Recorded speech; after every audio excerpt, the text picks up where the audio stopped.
what is a powerful and memorable way to introduce myself to the interviewer? And I think it's Oh, sort of, once I'm there in their office, yeah, but also potentially what could I bring with me that would help make that powerful statement? right. Well, many interviewers begin with a broad question, tell me about yourself. And what we find in sometimes doing interview coaching and preparation is that people begin naturally to summarize what's on their resume. And the concern there, of course, is they already have your resume and they're going to be asking you questions about your resume. So tell them about you. So oftentimes we will start with, a bit of background. So a bit of your childhood or a quote that summarizes you and how it represents your life.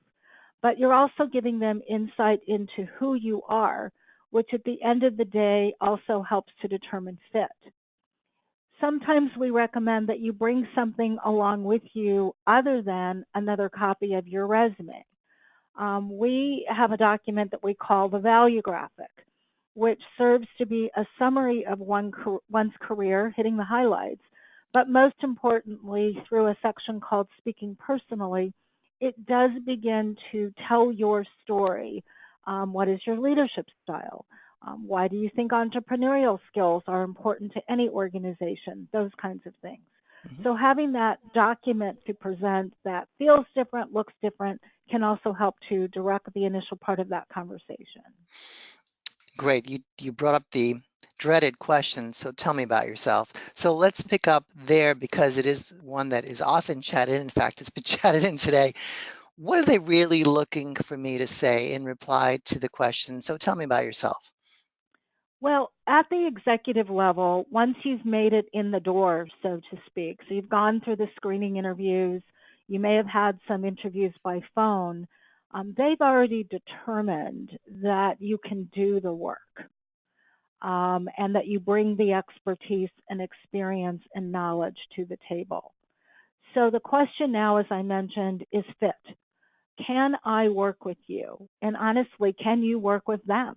Mhm. So it's an opportunity, first and foremost, to be authentic and to look for the connection points, either by what you choose to say about yourself, or what they may ask about you, or what you've learned by doing your due diligence about the individuals, and where can you build those connections. So it is a time to talk about something unique. I'm thinking of a gentleman in my head, John, who had double degrees from MIT and was a very talented engineer. But the thing that most people picked up on, which was clear at the bottom of his resume under interests, was balloon hack, Harvard Yale race, or some such thing. And that's what people wanted to know about. What is this? What did you do? How interesting. And in fact, it was one of the most fun times, as he described, that he had during his college career was being that balloon hack. And when he talked about it, his voice changed, he got excited, those sorts of things. So it also brought forward a bit of his personality that you may not get at that level when he's talking about some of his medical device innovations. Mhm. Thanks for that real life example because it really helps illustrate the point of how you can make it a part of your story at the interview that's memorable and sets you apart and also helps them see who you are as a person, right? Right, exactly. Awesome.